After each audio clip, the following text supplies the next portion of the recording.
Independent filmmakers don't even know about this stuff. This is stuff that's totally foreign that they would never get around to. They don't have enough time to get around to it, let alone to do it, even if they knew about it. What's different about the pitching process with Netflix now versus prior years, 2015, 2014? Like I said before, it's a bigger company, so they generally don't take pitches. That's what's different. You know, I've done business with Netflix for 3 films, but I'm not going to call myself a Netflix expert. There are people who do way more business than I do, especially different types of business, like internally. You know, I haven't done any Netflix originals. I've talked to them about it. There's a different department and different style and all that kind of stuff. So I just sort of know what I know as an outsider. And again, I guess I'm much further ahead than any indie filmmaker who hasn't done any business with them. But like I feel like I'm not that qualified to talk about it, but I guess more so than others. But the pitching, you know, what makes it different? I mean, it's just back then, I mean, they took pitches. They just don't take them. They don't have the time or the interest unless it's done through, you know, the right channels, which is agents or distributors. So you're basically locked out now. How are your pitches different now, knowing that they're a bigger company, they have less time, they have so many people trying to get into that front door? Yeah, my pitches to everybody, not just Netflix, anybody who I'm dealing with are shorter and more concise and right to the point because of lack of time, and they hear so much. So I get right down to it. It's almost a log line, like here's the movie, here's what it's about, and here's the audience, and here's how we're going to go after that audience, and here's what I'm going to bring to the table as a result, here's the marketing I'm going to do. And it's, like I say, I try to keep it to 5 minutes, and then the rest is hopefully questions. But that's all you really need. And you can get to, I could do it in probably 30 seconds, but I spread it out just a little bit so I'm not talking too fast. But yeah, back then I was pitching, as I said in the last video, you know, I would do 20 to 30 minutes for a pitch, tell them about the story, tell them about this, the actors, how we're going to shoot. And they don't care. Nobody cares about that stuff. Just make a darn good movie. Tell us who the audience is and you know, deliver. So if I was at Netflix, you've just pitched me, what are my questions going to be to you? Or am I just sending you out the door, thank you very much, we'll look it over? No, but remember, I'm not going to get a pitch for something that unless it's a Netflix original, and in that case, I'm sort of just telling them the idea, and that's more about the script because they're just basically going to buy the script and maybe hire me to make the film, or maybe just take the script and make it internally with one of their crews. So, you know, potentially I could be hired on, you know, maybe to direct or something. And then we would talk, it's all artistic. It's not about audience anymore because they're going to own the film. They'll control that. They'll bring all that to the table. So the other flip side is pitching a finished film. You've already finished the film. So you don't have to talk about the story or this or that. So back then I would do that. Now I don't talk about any of that. Here's the film. Like just watch the film. I don't have to tell you what, like that's why I say it's one sentence about the log line, you know, but here's the film. You either want it or you don't want it based on the movie itself. So they're hearing the log line, they're taking the materials, maybe they're watching it, and then... They'll watch the movie for sure. No. Unlike distributors, they'll definitely watch the movie. No, I mean, they don't watch every movie. They'll watch the first 10 minutes, and if they like it, then they'll watch the next 10 minutes, and hopefully they get through the whole thing, right? To make sure that it's okay. But the reason that they'd be interested is because there's an audience attached to it. Because there's, like I say, if I had 10 seconds to pitch Netflix, and that's all you got, right? Maybe I should suggest this to Netflix. Give every indie filmmaker 10 seconds, you know, speed pitching, right? Or 20 seconds or something like that. I wouldn't even tell them the name of the film. All I'd say is, I have 2 million viewers on YouTube who've already seen it and want to see it on Netflix. That's the pitch. Now, hopefully that's the case. And they'd say, oh, by the way, what's the name of the film? You sure you got the 2 million? Prove to us you got the 2 million. Let's see it. Did you jig it? Did you do something? Blah, blah, blah. That's the pitch. I mean, you know, the film matters, but the audience matters more. Can we reenact the pitch that you did for your last movie? Sure. To Netflix, how did you, let's suppose I'm the person on the other side of the desk. Great to see you, have a seat, you know. Can you get him some water, coffee? Great, thank you. No, Okay. that didn't even happen. Oh, okay, No, all no, right. that happens in the lobby. Did they validate your parking? That happens in the lobby. They have a nice station in the lobby. Go Okay. get yourself a drink, a coffee, whatever. And no, when we get up to the meeting room, let's get right into it. All right? So the pitch was very simple. It was like, I want to make another, the Olympics are coming in 2 years. I believe that we did well with our first movie, with Full Out, and I would like to make another gymnastics movie similar to that, because with the Olympics coming, we know that women's gymnastics is a big thing in an Olympic year, and you've already developed that audience with the first movie. Would you be interested in having another one? And I've already got a story, and I got an idea of who we would do it with. It would be very similar to the first one, but a completely different storyline, but it would engage the exact same audience. And I think that the timing would be good to deliver it then during that Olympic year, similar to what we did with the first one. And what was their response? I like it, we like it. Tell me more. And the more, right there in the meeting.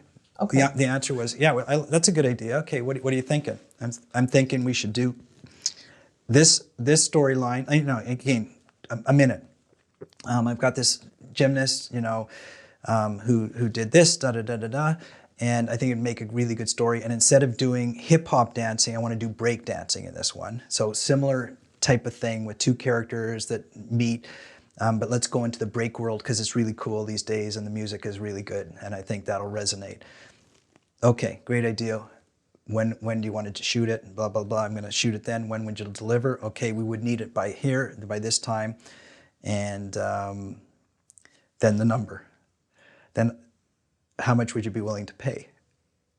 And then we get into that. And that takes a minute or two. No, but they also, by the way, they're sitting with an iPad and they're saying, oh, let's see, what did Full Out 1 do? Yeah, okay, the numbers look pretty good. All right, let's talk about the next one. They would actually give you that number? Oh, no, right they don't there? tell you. I see. They're looking at their iPad. They're not telling you. They're saying, yeah, okay, looks okay. We're good to go. Next. I say, can you turn the iPad around? I want to see the numbers. No, we don't do that. It'd be really good. I put some of my heart and soul into it. Can't you just, throw me a bone here, tease me, give me one number. Sorry, we don't do that. We don't do that. And they don't do that. That's their proprietary information, and that's the way it works. Sure. But luckily, the numbers were good on that iPad. Otherwise, the conversation would have been really short. And so this was less than a 10-minute meeting? This last one? The substance was 10 minutes. There might have been 5 minutes of pleasantries. Okay. How you doing? Da da da da da. How's the golf game? Nice office, whatever. Yeah.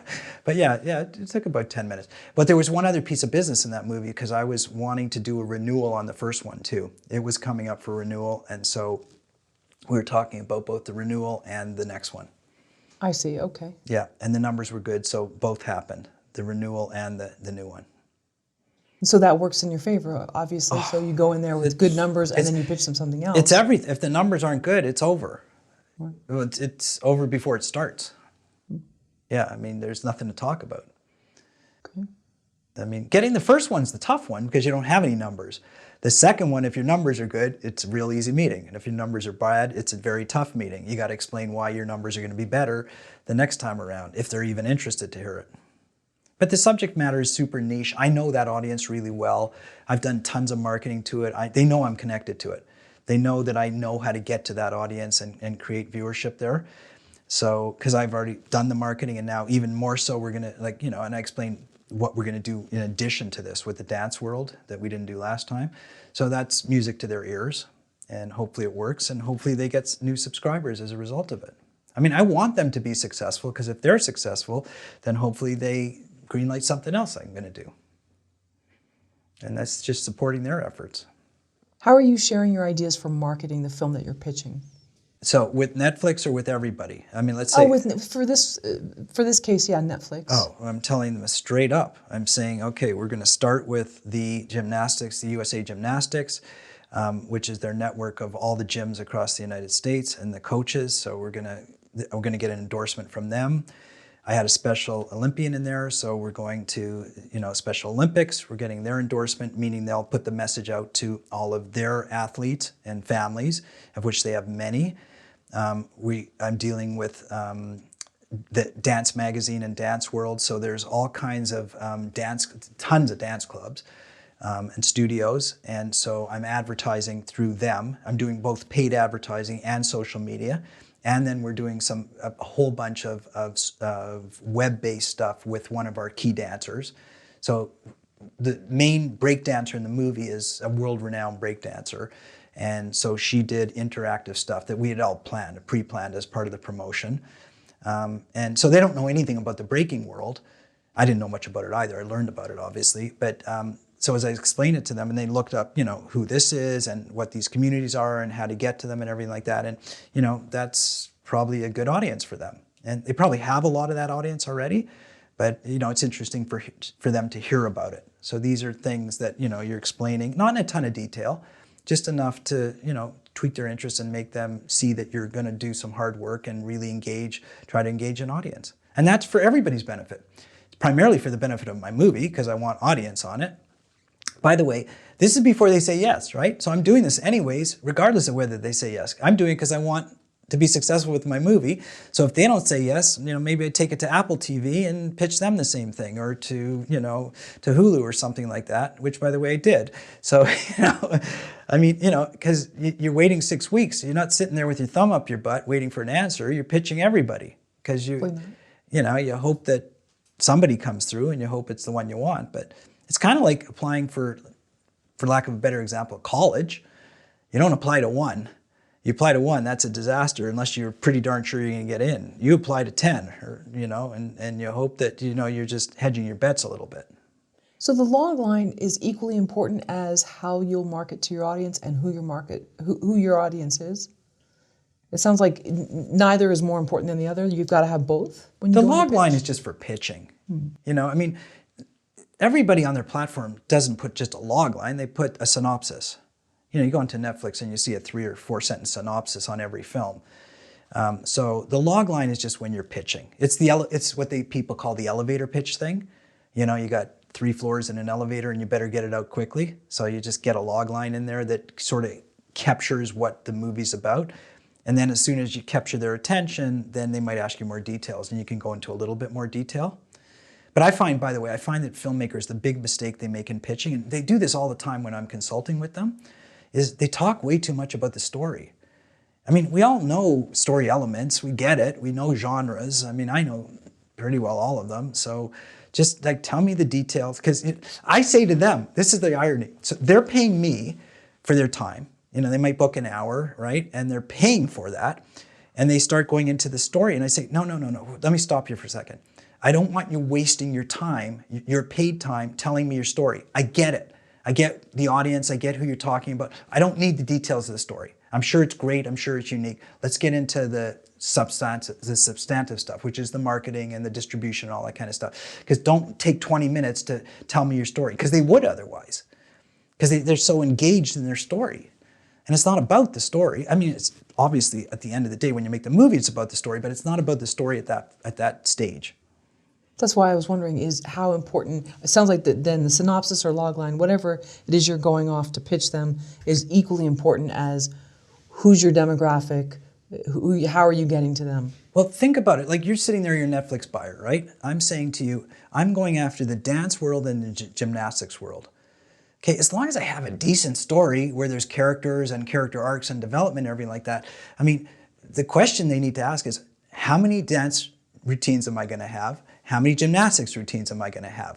Oh yeah, what's the main character and what's their relationship? But how many big production scenes are going to, the kids want to see the gymnastics and the dance. That's what they really want to see. Oh, yeah. And as long as it's not a disaster, the rest of it, it's got to have a story that weaves through and a compelling storyline and, like I say, character acts and everything like that.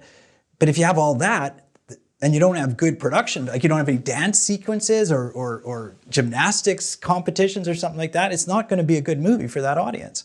Sure. So that's really if you understand who your audience is, and I understand my audience because, I make movies for them, then I'm saying to Netflix, this is what my audience wants to see. And they understand that because they have shared audience and they understand what audiences like to see.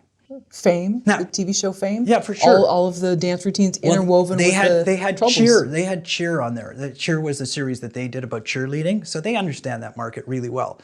But now that's in the department that acquires. That's the licensing side. So that's who I'm pitching to. So they're going to acquire the movie, right? If you're pitching to Netflix originals where you're talking story, the pitch might be totally different. It might be way more about story, character arc, plot points, all this kind of stuff. I mean, they're going to get more into the artistic side of it because they're going to be making the movie with you. So they want to see some of the artistic vision. But this is, you're making a movie and you're going to tell them why it's marketable and you're hopefully going to make a good movie that they're going to buy. They're not involved at all artistically. So it's a sort of a different style altogether. Not sort of, it is. It is. You're not talking creatives with them. You're talking about audience that you're going to resonate with when you deliver this finished film. The film's done. They have no say in it because you can't change it. It's over. Whereas in the other side, the Netflix original, nothing's happened yet. They can change everything. And you would have a broader audience for this? Because I'm thinking of like the TV show Dance Moms, I believe. I've never actually watched it, just seen trailers. Mm-hmm. But you have not only the kids in the thing that are the dancers, sorry, but you also have the moms. So you have a much wider, you have parents and you have their kids. Oh yeah, and I just told you two components. I went, breakdancing and gymnastics. Of course, there's lots of ancillary stuff and everything. Yeah, no, I have a whole marketing plan. I just didn't want to spend too much time on this interview talking about it, but we could go into a lot more detail, about like all the components of what we did. I mean, I did a whole bunch of promotions too. Like for example, I'll just give you one. We shot that particular movie. We shot in Oklahoma City at the University of Oklahoma with the Oklahoma Sooners. It's about one of their gymnasts, and it's shot on location there. So I did a huge promotion in Oklahoma City with Pizza Hut, and I created a lot of awareness by doing a pizza box topper that goes out to, 50,000 pizzas they sell in whatever period it was. So that the local audience, because the girl's wearing a Oklahoma Sooners outfit, that's the key art.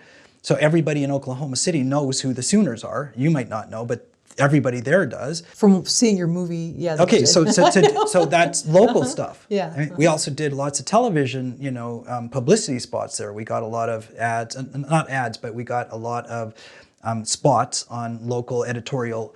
They were all interested that a movie was being shot on location about a true story about one of their gymnasts. So we got lots and lots of that, which I used in that market more so. I'm not going to use that nationally because it doesn't resonate, but locally it resonates really well. Mm-hmm. So, but the Netflix of the world understand all that stuff because their business is engaging audiences. So they get some of that. Like some Kansas City reporter doing a story of, Brenna Dowell, which is what happened, is great in Kansas City, and that's good, and what does that mean to Netflix? It's one tiny component of their entire base, but it's better than nothing. And maybe they can, sign up 10, 1,000 more subscribers there in that marketplace based on that, maybe. This is micromanaging, running a business, so, and building your audience. No, those are great details, and I love that. And I love that you would think of Pizza Hut, maybe that's something but families are going to be ordering pizza, and who's going to want to see that movie? Families. Hold on. The Pizza Hut thing, first of all, I should have brought it. There's a whole flyer that we printed with a discount on watching the movie. You get so the reason Pizza Hut was in was, so the win-win was, they stuck this flyer, it was like a postcard size thing of the graphic, and I'm saying new movie available, on the following platforms. And it's like, 6 transactional platforms.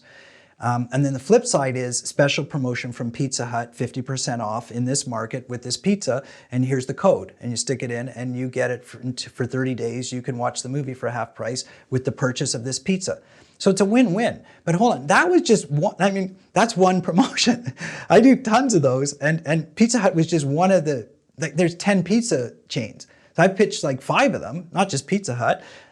I wanted Pizza Hut, but if Pizza Hut said no, maybe it was Domino's, you're pitching everybody. But like I say, I spend way more time marketing than I do on making movies, way more time. That's the kind of stuff you're talking about. And to kind of go back to what I was talking about before, filmmakers, first of all, don't even know about this kind of stuff. Secondly, what filmmaker wants to do that? Talking to 10 pizza joints to figure out a local pizza promotion? You don't want to do that. You want to make movies. Studios have all this built in. They just take for granted all that kind of stuff. Independent filmmakers don't even know about this stuff. This is stuff that's totally foreign that they would never get around to. They don't have enough time to get around to it, let alone to do it, even if they knew about it. Like I'm telling you, like to me, this is like a no-brainer. I'm talking about it as like, that's nothing compared to, I can tell you some way more niche stuff than that. Like that is a pretty big promotion. I mean, there's stuff that's even smaller. And you're saying, wow, that's interesting. And I'm thinking, that's not that interesting. I mean, that's kind of what you do. How are you getting a mom and daughter in Chicago to care about a gymnast from Oklahoma? Because hopefully the daughter's taking gymnastics or dance. And hopefully she's connected to a gymnastics or a dance club where her coach says, hey, there's a new movie came out. It's really nice family fare. I think you and your family would enjoy it. And potentially a little bit of social media where we're targeting maybe Facebook ads that target to that. You know, depends on how old the daughter is. Maybe she's 12. That's our core audience for that kind of movie. And, you know, maybe Facebook has all these analytics and everything. So, you know, that's part of it. But yeah, we're reaching out at different, the more direct stuff is through the clubs. And we send the clubs, every club got sent a postcard, kind of similar to what I was talking about, every club to the coach. When we did the first one, if it wasn't the pandemic, because the clubs were closed, in the first one we sent a poster to every club and asked them to hang the poster. You know, a signed poster. It was a nice, really nice poster, so that was a nice sort of thing to put in their lobby. You know, and that creates awareness. And then, of course, we have a website which they go to and get details and that type of thing. I mean, that's generic marketing. I mean, it's specific to that audience, but this is what I'm talking about. Like, there's so much involved in marketing. I mean, when you do marketing for a living, that's not that special, what I just said. And it's special, but not that special. But when you do filmmaking, all of a sudden marketing is like, holy smokes, I didn't even know about this stuff. Like, this is really good. Like, I didn't even know you could do that kind of stuff. Yeah, there's a creativity in what you're telling me. Because there's different things you can plug in here, and it's a challenge. It doesn't sound that easy. There's creativity in knowing what to do, and then there's execution and actually doing it, which is a lot of work. That stuff doesn't come overnight. You got to work it, and you got to negotiate it and contract it and deliver and print and do all this kind of stuff. But you know, when it works, you can get really good results.